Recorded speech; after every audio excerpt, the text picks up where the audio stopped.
Thank you. அமைதியாக நன்றி தான். ஓகே, இந்த 25 பிள்ளைகளையும் உங்களுக்கு இருக்குது.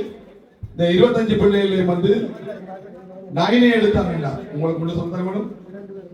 இந்த 25 பிள்ளைகளையா உங்களுக்கு இருக்கு கட்டாயமா. இந்த செலக்ட் பண்ணப்பட்ட இந்த 25 பேர்ல 9 எடுத்தாங்கடா. ஒவ்வொரு பிள்ளைகளுக்கும் 2 லட்சம் ரூபாய். ஓகே, நீங்க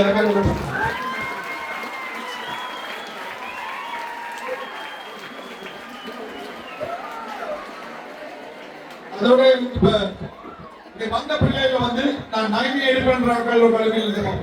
நான் 9 எடுப்பேன்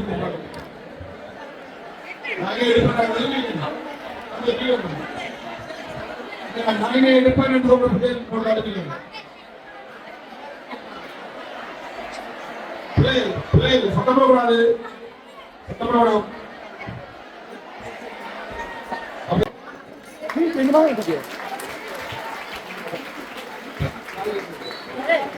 Manpur AVV Kannai Mahavidyalaya Sri Janusika.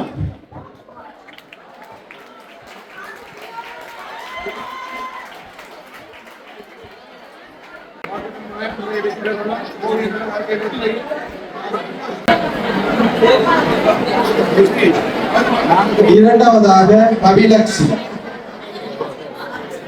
பிள்ளைகள் எல்லாம் எங்கேயுமே சம்பந்தப்படாத ஒரு கோபி அங்கிள், கோபி மாமா உங்களுக்கு இதை வந்து ஏன் செஞ்சு கொண்டு பாத்தீங்கன்னா 4 வயசுல பிள்ளைகள் கேட்கலாம். எனக்கு இதை ராஜேந்திர சொல்றேன். இதை கேட்காம பிரச்சனை. 4 வயசுல அப்பா அம்மா இல்லாத ஹாஸ்டல் சொல்லுவாங்க. என்ன பேர் அதுக்கு? அனாதை விடுதின்னு சொல்லுவாங்க. அதுல கொண்டு என்ன கொண்டு போடுதாங்க. யாரு போட்டு தெரியாது, தெரியும். கொண்டு போடுதாங்க 4 வயசுல. 16, 17 வயது வரைக்கும் யாரும் உதவியும் கிடைக்கல. அதுக்கு என்ன பேர்? அதே தான் அனாதை.